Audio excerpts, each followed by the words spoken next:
using the K system. I'm going to take the E shape. We play the scale for it.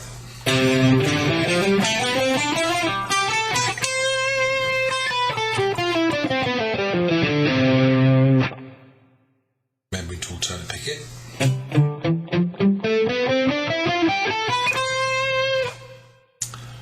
What we're going to then do is we're going to look at playing this in an intervallic manner.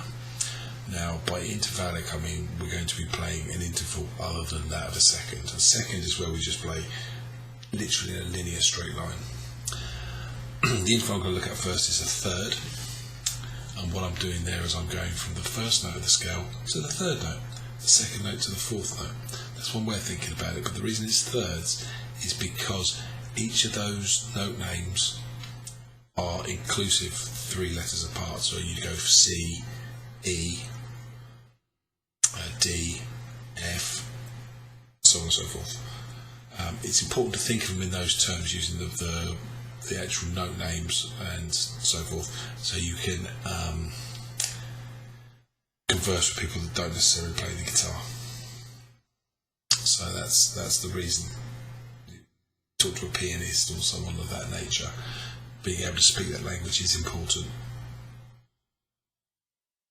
In playing in bands, you may not play with another guitar player, so you would need to be able to explain things to bass players, keyboard players, horn sections, whatever. So it is useful to be able to speak the correct language, or at least the shared language.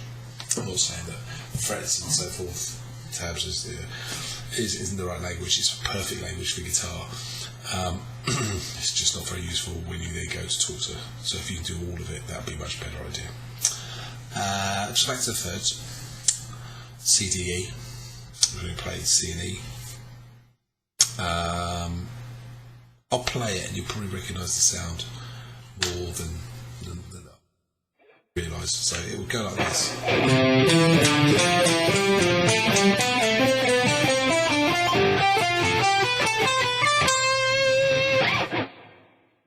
And then when you do it on the descending, obviously it's going to go 3 the other way, so you're going to go from C, B, A, so C to an a B to a G, and so forth. So,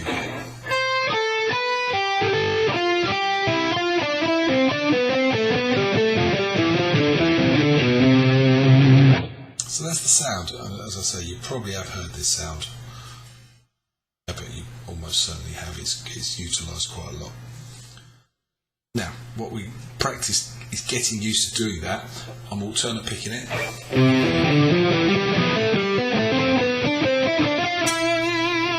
So get used to that as an idea. It'll help with your speed and your accuracy. So we'll descend one in thirds and then descend in thirds. So.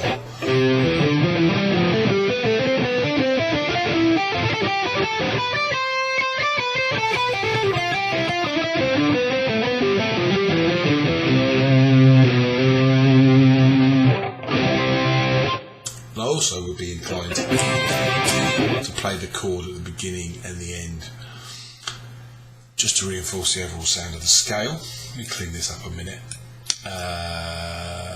That's a clean sound. So that works quite well.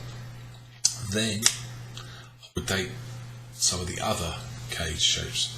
So you might do, say, the G, C major.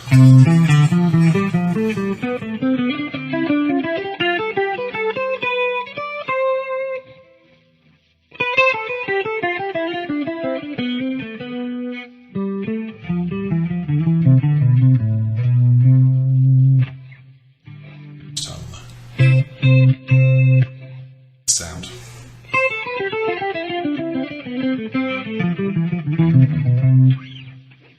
Kind of thing. And then, so you go through each of the 5.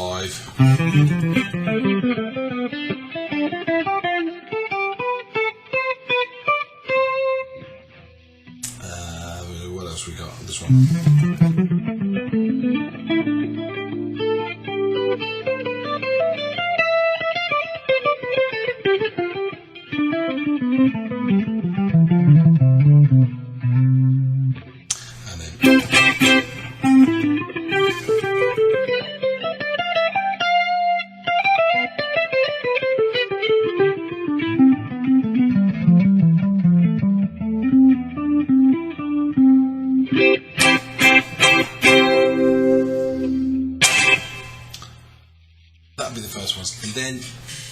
next little thing, if you've got that far and you're happy that you can play it cleanly and precisely, is can you change keys? So you could be using any one of these 5 shapes. Might go up C.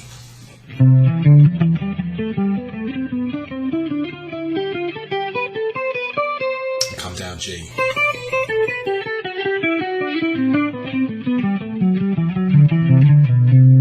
I've gone up the C. G. Work your way, I don't know, through the circle of fifths or something of that nature. That's a big exercise. That's an exercise that goes on for a long, long time once you actually work it all the way through.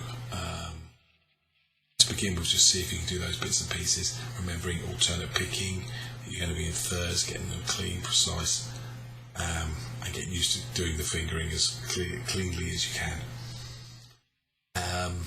What else have we got? What else are you asking?